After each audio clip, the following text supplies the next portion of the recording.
Start. Bhajpa नेतृत्व ने दिल्ली में मुख्यमंत्री के रूप में पहली बार की विधायक रेखा गुप्ता का चयन कर एक बार फिर चकित किया।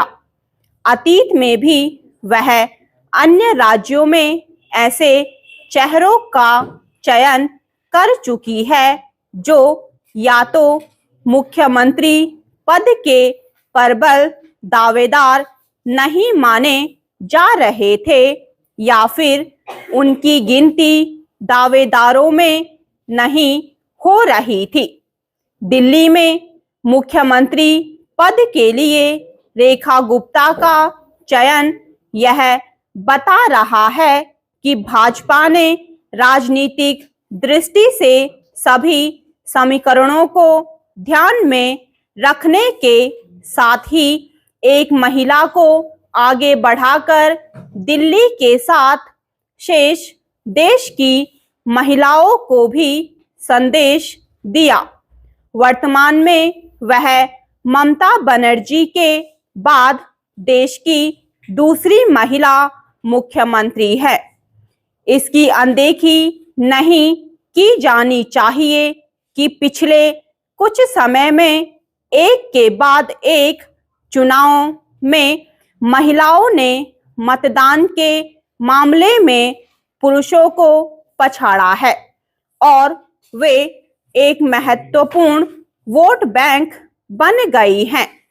दिल्ली की चौथी महिला मुख्यमंत्री के रूप में रेखा गुप्ता के चयन ने यह भी नए सिरे से रेखांकित किया कि भाजपा में कोई भी नेता शीर्ष पद पर पहुंच सकता है। इस संदेश का इसलिए विशेष महत्व है क्योंकि अन्य राजनीतिक दल ऐसा कोई संदेश देने में नाकाम है। मुख्यमंत्री के रूप में रेखा गुप्ता की शपथ के बाद ही 27 वर्षों बाद दिल्ली में भी भाजपा की सरकार पदासीन हो गई। रेखा गुप्ता सरकार के सामने चुनौती केवल उन अनेक लोक लुभावन वादों को पूरा करने की ही नहीं है जो चुनाव के समय किए गए थे, बल्कि दिल्ली की समस्याओं का समाधान करने और उसे विकसित देश की आकांक्षा रखने वाले देश की राजधानी के रूप में संवारने की भी है। राजधानी होने के नाते दिल्ली देश की अंतर्राष्ट्रीय छवि का निर्धारण करती है।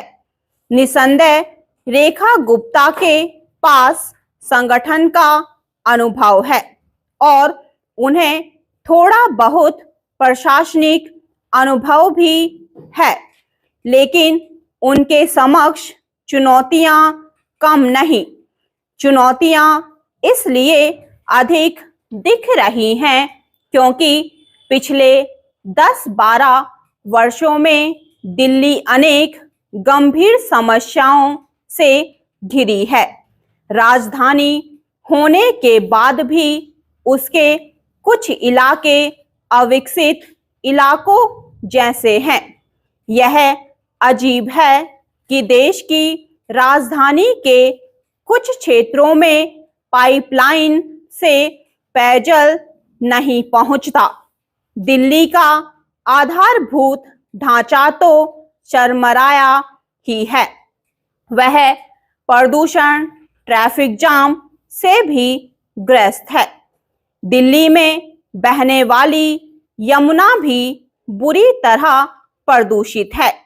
दिल्ली की समस्याएं इसलिए और अधिक बढ़ी क्योंकि आम आदमी पार्टी की सरकार और केंद्र सरकार में हर बात पर झगड़ा होता रहा।